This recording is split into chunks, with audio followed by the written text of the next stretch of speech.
International toujours, le gouvernement turc a déclaré que ses opérations contre le Parti des travailleurs du Kurdistan dureraient jusqu'à la fin du mois de janvier. L'annonce intervient suite à la requête de la Cour européenne des droits de l'homme qui a demandé à Ankara des explications quant au couvre-feu en place dans les quartiers concernés. 2 soldats turcs sont morts vendredi lors d'affrontements distincts qui ont pris place dans le sud du pays, à Sirnak et à Diyarbakir. L'armée turque a annoncé qu'elle avait tué 384 combattants du PKK depuis la mi-décembre. Depuis la ville à majorité kurde de Diyarbakir, nous revenons sur ces 3 décennies de conflit. Pendant des années, on l'a appelée la question kurde. L'appellation fait référence à l'épine dans le pied du gouvernement turc, nommément les Kurdes et ce qu'il convient d'en faire.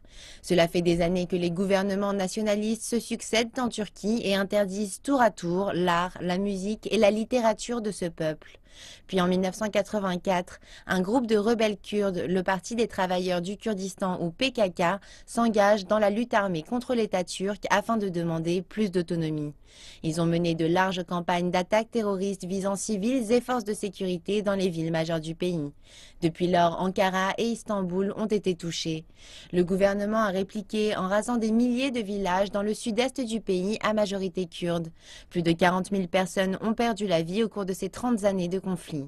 La Turquie a fini par donner plus de droits aux quelques 23 millions de Kurdes qui y habitent, mais peu d'entre eux sont satisfaits des concessions du gouvernement. Il n'y a pas de problème kurde, il y a un problème de terrorisme. Mais en Turquie, nombreux sont ceux qui sont étroits d'esprit et qui n'ont de cesse de répéter le problème kurde, le problème kurde, le problème kurde, le problème kurde.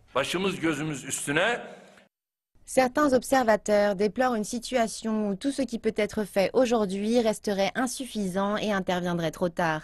Mehmet Kaya a passé des années à étudier les problèmes sociaux et politiques du sud-est du pays. Au final, une personne kurde ne peut pas recevoir d'éducation dans sa langue natale. Ils ont encore des problèmes de gestion de leur territoire. Dans la Constitution, les Kurdes sont assimilés aux Turcs. La ville de Diyarbakir a longtemps été considérée comme la capitale kurde de la Turquie. Cela lui donne aussi la réputation d'être le siège du PKK. Tout au long de cette guerre civile meurtrière, la ville a été le théâtre de nombreux affrontements et manifestations. C'est pourquoi ses relations avec Ankara sont encore aujourd'hui très compliquées. Le sud-est est la région la plus pauvre de Turquie. Beaucoup accusent le manque de soutien et de subventions du gouvernement. Au cours des 4 dernières semaines, 400 personnes y sont mortes lors de combats. Les traumatismes subis ont donné naissance à une jeune génération avec qui toute possibilité de dialogue est rompue. Ce désengagement du gouvernement a créé une jeunesse kurde qui refuse de vivre avec les Turcs. Tant que la question kurde n'est pas résolue, la violence continuera. Lors d'élections parlementaires historiques qui se sont tenues l'année dernière, le Parti démocratique du peuple est devenu le premier parti pro-kurde à entrer au gouvernement.